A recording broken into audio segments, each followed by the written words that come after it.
আমরা এখন যে টপিকটা দেখতে যাচ্ছি সেটা হচ্ছে হিউম্যান ফিজিওলজির একটা চ্যাপ্টার বা মানব শরীরতত্ত্বের একটা চ্যাপ্টারটার নাম হচ্ছে পরিপাক এবং শোষণ, অর্থাৎ ডাইজেশন অ্যান্ড অ্যাবজর্পশন।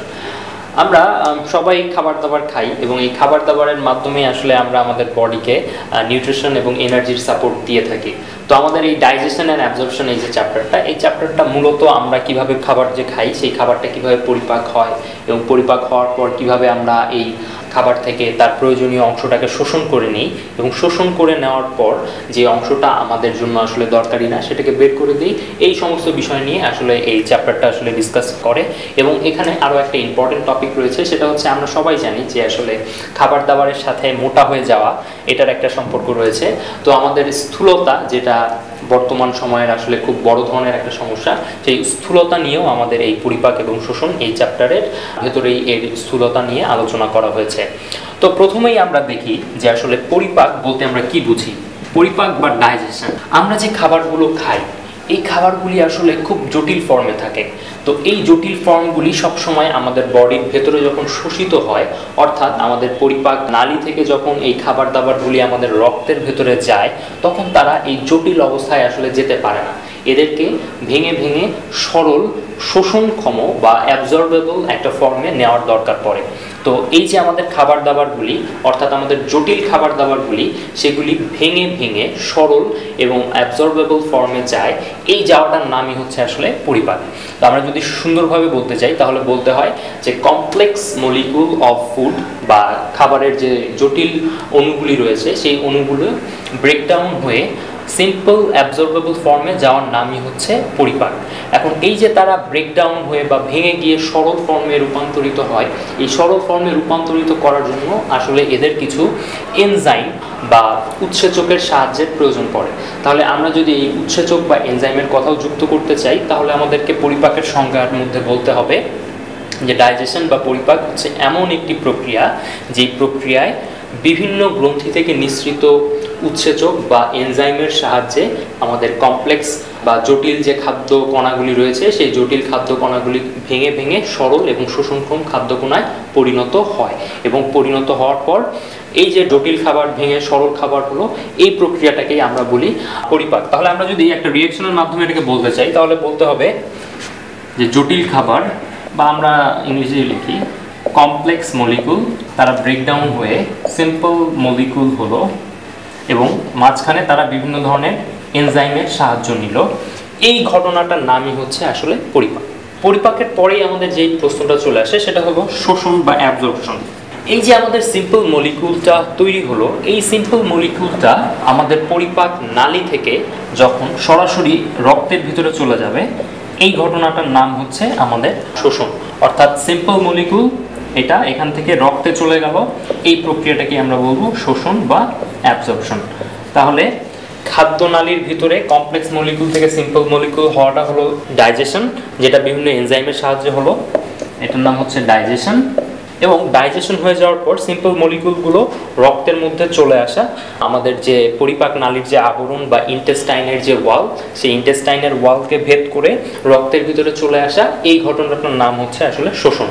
তাহলে আমরা পরিপাককে যদি একটা চিত্রের মাধ্যমে বুঝতে চাই তাহলে বিষয়টা অনেকটাই এরকম হবে।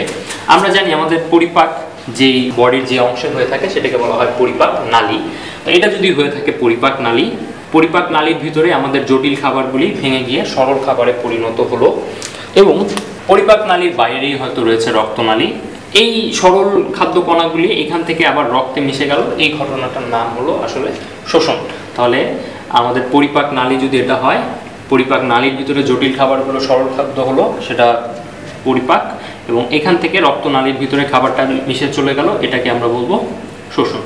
অর্থাৎ পরিপাক এবং শোষণ এরা একজন আরেকজনের সাথে হাত ধরাধরি করে চলে। প্রথমে পরিপাক সংগঠিত হয়, এরপরে শোষণ সংগঠিত হয়। এখন আমরা জানি, আমরা বারবার বলছি যে কমপ্লেক্স মলিকুল সিম্পল মলিকুলের তৈরি হওয়াটাই হচ্ছে পরিপাক।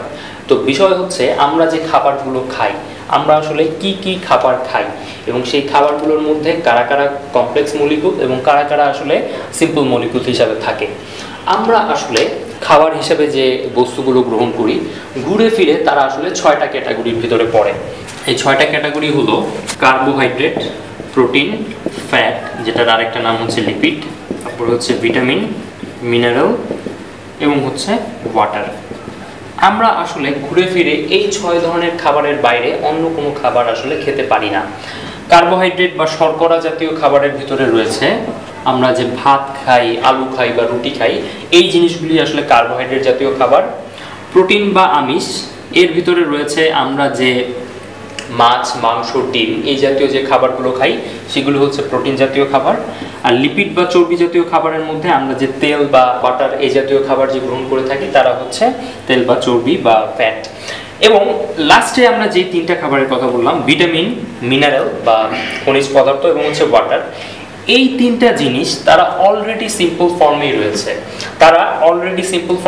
এবং এদেরকে আর ফার্দার কোনো সিম্পল ফর্মে নেওয়ার দরকার নেই।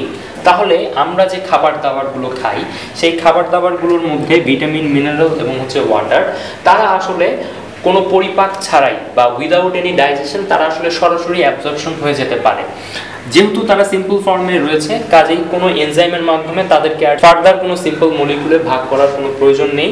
তারা সরাসরি একেবারে সিম্পল মলিকুল হিসেবেই আছে এবং আমরা খাদ্য গ্রহণ করার পর তারা সরাসরি শোষণ হয়ে রক্তে মিশে যেতে পারে। কিন্তু এই যে কার্বোহাইড্রেট, প্রোটিন এবং ফ্যাট, এই যে খাবারগুলো, এই খাবারগুলি খুব জটিল ফর্মে রয়েছে এবং তাদেরকে আসলে ব্রেকডাউন হয়ে সিম্পল ফর্মে যাওয়ার দরকার পড়ে।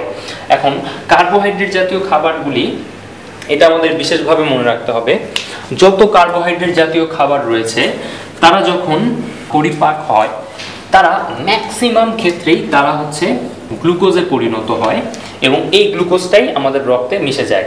অধিকাংশ ক্ষেত্রেই কার্বোহাইড্রেটগুলো গ্লুকোজে পরিণত হয়। কিছু কিছু ক্ষেত্রে তারা অন্যান্য যে মনোস্যাকারাইড আছে সেগুলিতে পরিণত হতে পারে, কিন্তু মোর দ্যান 90% কেসেই তারা আসলে গ্লুকোজে পরিণত হয়। যত প্রোটিন বা আমিষ জাতীয় খাবার আছে তারা যখন সিম্পল ফর্মে কনভার্ট হয়, তারা সিম্পল ফর্মে কনভার্ট হওয়ার পর বিভিন্ন ধরনের অ্যামাইনো অ্যাসিডসে তারা হচ্ছে কনভার্ট হয়। এবং যত ফ্যাট জাতীয় বা লিপিড জাতীয় খাবার রয়েছে তারা যখন ব্রেকডাউন হয়, তারা ব্রেকডাউন হওয়ার পর তারা সবাই হচ্ছে ফ্যাটি অ্যাসিড প্লাস গ্লিসারল, এই দুটো জিনিসে কনভার্ট হয়। তাহলে আমরা দেখলাম যে আমাদের মূলত পরিপাক করা প্রয়োজন পড়ে এই 3টা খাবার, এবং এই 3টা খাবার যখন পরিপাক হয়ে যায় তখন তারা জাস্ট এই 3-4টা জিনিসের ভিতরে আসলে রূপান্তরিত হয়। কার্বোহাইড্রেটগুলি গ্লুকোজে, প্রোটিনগুলো অ্যামাইনো অ্যাসিডসে এবং ফ্যাটগুলো আমাদের ফ্যাটি অ্যাসিডস অ্যান্ড গ্লিসারল এই জিনিসগুলিতে বিভক্ত হয়।